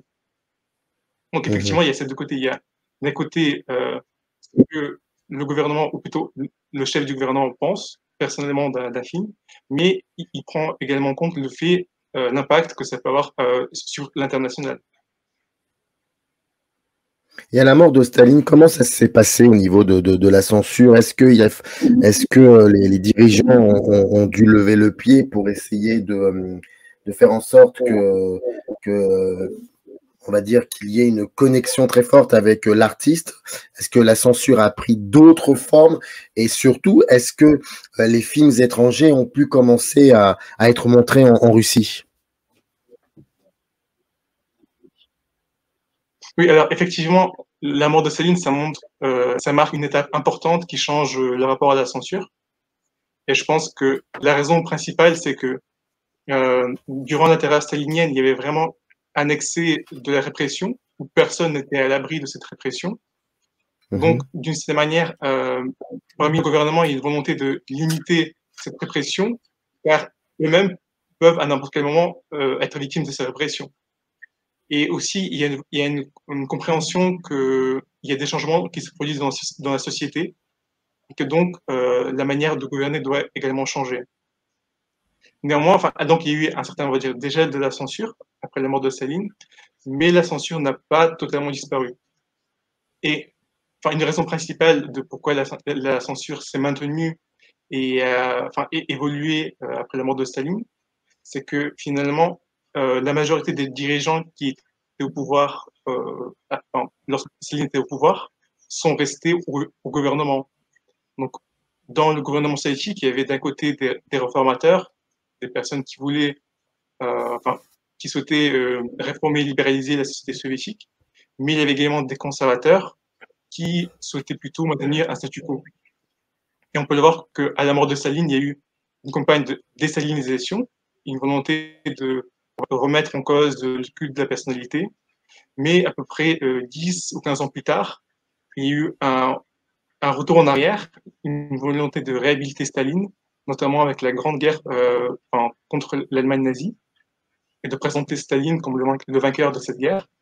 Et donc, ce n'est pas un retour au culte de la personnalité, mais on revient, en quelque sorte, à une réhabilitation de Staline et de son rôle durant la guerre. Et aussi, un autre point important, c'est que durant la désalinisation, il y avait également de la censure pour déstaliniser. C'est-à-dire qu'on pratiquait certaines méthodes de censure stalinienne, comme le fait d'enlever certains personnages, certaines personnes d'un film. On les utilisait pour, en quelque sorte, purger les films de la présence de Staline. Il y a certains films où le personnage de Staline a été coupé du film. Donc, il y a un certain paradoxe dans le fait qu'on veut déstaliniser, donc on veut réduire la censure, mais on le fait par les moyens de la censure. Donc, il y a un rapport qui est assez complexe entre le pouvoir et la censure, qui est en constante évolution. Donc, on a d'abord un dégel de la censure. Ensuite, on a de nouveau la censure qui se remet en place. Et à la fin de l'Union soviétique, à la glasnost, là, on a vraiment la fin définitive de la censure en 86.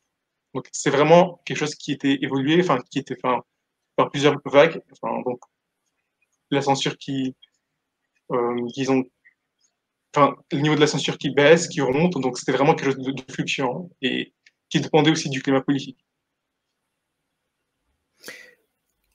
Comment est-ce que vous pouvez, parce que vous en parlez dans le texte, vous expliquer un petit peu comment et les différents types d'interventions dans la censure. Et ça, j'aurais bien aimé que vous en parliez parce que c'est très très méthodique. Là, pour le coup, c'est comme une censure, c'est très méthodique. Et vous avez bien expliqué comment cette censure se déployait, en fait. Oui, en fait, disons, durant l'époque soviétique, il y avait vraiment, et je pense que c'est vraiment quelque chose qui fait partie de l'idéologie soviétique, qui est de vouloir contrôler vraiment toutes les étapes, c'est-à-dire toute la vie d'un citoyen, la manière dont il vit, la manière dont il pense. Et cette manière de penser se retrouve dans la censure, avec une volonté de contrôle total. Donc il y a un contrôle qui va de l'écriture du scénario, et c'est-à-dire, à partir même du synopsis, c'est-à-dire l'idée de base, il y a au total 8 ou 9 étapes de censure. Et rien que pour le scénario, il y a 5 étapes de censure. C'est-à-dire qu'au début, il y a le Zayavka, c'est un synopsis très court, qui est présenté devant un comité de rédaction. Enfin, on appelle ça un comité de rédaction, mais c'est ces comités de rédaction qui pratiquent de manière effective la censure. Donc, au début, il y a la Zayavka, le synopsis. Ensuite, il y a le scénario littéraire. Ensuite, le scénario à proprement parler. Ensuite, le scénariste doit faire 3 variantes du même scénario, c'est-à-dire 3 histoires avec quelques différences qui sont présentées au studio, qui en choisit une. Ensuite, le studio doit approuver ce scénario, lancer la production. Mais avant même que la production commence, il faut faire des tests avec les acteurs, donc un travail de préparation au tournage, qui est aussi contrôlé par la censure. Ensuite, durant le tournage, les pellicules qui sont tournées sont aussi régulièrement contrôlées pour voir qu'elles sont conformes à ce qui a été décidé. Une fois que le film est tourné, durant le montage, il y a également un contrôle pour contrôler que le film est monté conformément à ce qui a été décidé.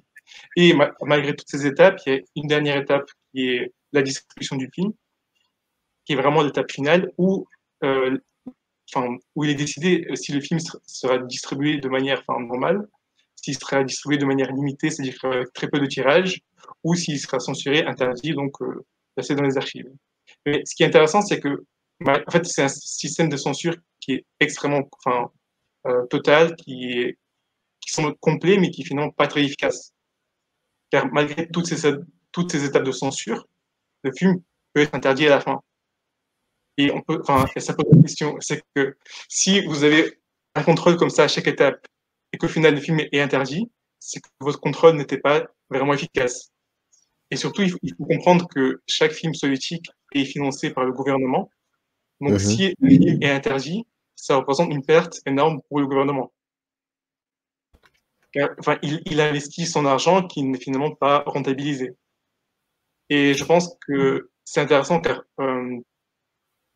si vous voulez, enfin, le gouvernement russe actuel a tiré les leçons des erreurs, enfin, du système soviétique, car avec un système où il y a un contrôle à chaque étape, il n'est pas vraiment efficace au final, et une compréhension que finalement, pour vraiment contrôler un film, il y a 2 étapes qui sont réellement nécessaires. C'est au début, lors du financement, donc, enfin, lorsque la production est lancée, et à la fin, lors de la distribution. Si le film ne peut pas être financé, donc il ne peut pas être tourné, ou si le film est tourné, mais qui ne peut pas être distribué et montré, donc le film est censuré. Et finalement, on comprend que toutes ces étapes, alors, d'un côté, c'est impressionnant le fait qu'il y avait autant d'étapes, mais on comprend que finalement, il n'y avait que 2 étapes qui étaient réellement nécessaires, en amont, enfin, en aval et en amont, et le reste, finalement, c'était quelque chose de très administratif, mais qui n'avait pas d'utilité réelle.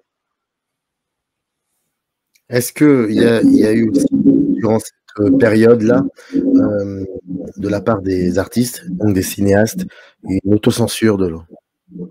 Oui, et je pense que d'ailleurs, l'autocensure, c'est vraiment, on peut dire, enfin, ce qu'on peut appeler la véritable première étape de la censure. Donc, c'est la censure que l'artiste fait lui-même, c'est-à-dire qu'il peut faire le choix de ne pas traiter certains sujets ou la manière dont il traite certains sujets. Et je pense que l'autocensure était réellement quelque chose de très important. Alors, malheureusement, il est difficile de documenter. Donc, il n'y a pas vraiment de document qui montre ce qu'un artiste a décidé d'autocensurer. Mais je pense que dans le système, et notamment le système post-stalinien, après Staline, l'autocensure était largement pratiquée. Mais la raison, c'était qu'il n'y avait pas de règles claires sur la censure, sur ce qui était permis ou interdit. Donc il y avait un flou qui était volontairement mis en place, où on n'expliquait jamais vraiment à l'artiste pourquoi son film a été interdit, pourquoi son scénario n'a pas reçu l'autorisation de tournage. Donc en créant ce flou, ce doute constant chez l'artiste, cela amenait l'artiste à s'auto-censurer pour espérer que son film passe la censure. Donc il y a ce système assez psychologique, où l'artiste est en quelque sorte obligé de plaire au gouvernement pour espérer que son film soit autorisé. Après, mais il faut quand même, je pense, souligner qu'il y avait une réaction différente. Par exemple, il y avait des artistes qui ont fait le choix de simplement faire leur art, leur film, et qui ont eu la chance d'avoir une reconnaissance internationale, ce qui leur a permis finalement moins que ça se soucier de l'avis de la censure, mais cet aspect psychologique n'a jamais vraiment disparu. C'est-à-dire que même pour Tarkovsky, qui était vraiment un réalisateur reconnu internationalement, qui a reçu plusieurs prix, dans ses mémoires, il a écrit à quel point ça l'a usé psychologiquement le fait d'avoir ces discussions incessantes avec les comités de censure. Donc même pour un réalisateur on pourrait avoir l'illusion qu'il a de bonnes conditions, qu'il est financé. En réalité, c'est un combat constant qu'il avait avec le gouvernement, avec les comités de censure, pour faire passer ses films. Donc finalement, les films passés, il était financé, il pouvait les tourner. Mais il y a cet aspect dont on n'a pas forcément conscience, qui est une usure psychologique qui est mise en place. Et aujourd'hui, en 2022, après tout ce que vous avez raconté, comment la censure prend forme? J'ai même envie de vous dire avant la guerre en Ukraine, peut-être. Oui. Avant, parce qu'il s'est passé encore des choses. Donc, avant la guerre en Ukraine, comment la censure prenait forme? Je pense que, je l'avais déjà un peu évoqué, mais pour revenir là-dessus, c'est que le gouvernement russe a compris que pour avoir une censure efficace, il n'y avait que 2 étapes qui étaient nécessaires, c'était le financement et la distribution. En Russie, la majorité des films dépendent des financements du gouvernement. Donc, il y a très peu de financements privés. Donc, les films sont vraiment très, très dépendants des financements publics. Donc, il y a première étape de censure qui est à qui on donne le financement. Donc, si un réalisateur ou un studio ont une mauvaise relation avec le gouvernement, ils ont moins de chances d'avoir du financement, donc ils ont moins de possibilités de tourner des films. Donc ça, c'est un premier moyen qui consiste à censurer, à favoriser certains réalisateurs ou certains studios, et au contraire à ostraciser d'autres réalisateurs ou d'autres studios. Mais une autre étape, c'est également la distribution. Alors, en théorie, c'est quelque chose qui existe dans tous les pays, qui est le fait d'accorder une autorisation de distribution. Par exemple, le fait de dire que le film est interdit au moins de 18 ans. Donc, en théorie, on peut penser que c'est quelque chose qui est anodin et on peut penser que ce n'est pas forcément de la censure. Mais ce qui est important, c'est que la manière dont on accorde ces autorisations peut vraiment avoir un impact très important sur le film. Si vous avez un film qui est destiné à un public jeune et qui reçoit une interdiction moins de 18 ans, c'est une grande partie du public du film qui est enlevé au film. Donc c'est aussi un moyen de pression et de censure qui est effectif à la fois sur le film et sur les studios. Et parfois également, il y a une volonté nette de refuser à ce qu'un film soit distribué. Et je pense que notamment, il y a les lois, par exemple, sur le maths, c'est-à-dire sur l'argot, qui est trop vulgaire. C'est une première raison pour qu'un film ne soit pas distribué. Ensuite, il y a les lois sur l'homosexualité. Donc, encore une fois, on justifie en théorie, la loi est censée protéger les mineurs d'une propagande sur l'homosexualité, mais de manière effective, c'est juste une censure sur l'homosexualité, sur la représentation de l'homosexualité au cinéma. Et comment les films étrangers sont perçus en Russie? Est-ce qu'ils bénéficient? C'est horrible. Est-ce qu'ils subissent plutôt? Est-ce qu'ils subissent une sorte de censure? J'ai lu dans le texte, vous écrivez par exemple que c'est possible que un film étranger soit distribué en Russie, qu'il y ait des coupes, sans que le distributeur, par le distributeur russe, sans que le réalisateur étranger soit informé. Donc c'est encore tenace. Oui. Et je pense que, alors, il y a des cas différents. Il y a des cas où c'était les distributeurs eux-mêmes. Par exemple, il y avait des films américains où les distributeurs ont fait le choix de censurer certaines scènes car ils avaient peur que le film soit, par exemple, pour les blockbusters qui sont en général destinés à un public large, un public familial, s'il y a une crainte que le film soit interdit au moins de 18 ans, ils préfèrent, certains studios ont fait le choix eux-mêmes de faire de l'autocensure. Mais il y a également des cas comme le film Rocketman, qui est sur la vie de Elton John, où c'est les distributeurs russes qui eux-mêmes ont fait le choix de couper certaines scènes et qui ont notamment coupé des scènes, faisant en sorte qu'on ne soit pas au courant que Elton John était homosexuel. Donc c'est vraiment toute une ligne narrative du film qui est coupée et ce qui a été fait sans l'accord du réalisateur. Donc, on a ce genre de cas aussi de censure qui est pratiqué par les distributeurs. Et en raison que, encore une fois, que si le film est interdit au moins de 18 ans, donc il y a une perte au niveau financier. Et aussi, je pense que parmi les distributeurs russes, il est important pour eux de maintenir de bonnes relations avec le gouvernement. Il y a aussi une crainte qu'il y ait des répercussions financières ou législatives contre les distributeurs s'ils ne se conforment pas à la politique du gouvernement. Donc je rappelle, c'est un texte que vous avez écrit qui s'intitule « Les censures du cinéma russe et soviétique, système de répression centralisé ou interdits à facettes multiples ». Un texte que l'on trouve dans un livre, c'est un ouvrage collectif qui s'intitule « Censure et cinéma Orient », le Maghreb, proche, le Moyen et l'Extrême-Orient. C'est un ouvrage dirigé par Christophe Triolet. Et dans cette émission qui est donc assez atypique, on a pu entendre donc Alexandre Bedenko, mais aussi Antoine Coppola qui nous a parlé du cinéma coréen et Kenza Zouari du cinéma tunisien. En tout cas, c'était un plaisir, Alexandre, de vous écouter en parler. Je rappelle que l'ouvrage que je tiens dans la main est édité chez Leitmotiv et je remercie Jean-François Jeunet pour l'aide apportée à la conception de cette émission. Merci à vous en tout cas, Alexandre, et puis à très vite. Merci beaucoup. Générique. Up arrive in the canyon, that's where I long to be, with my three good companions, just my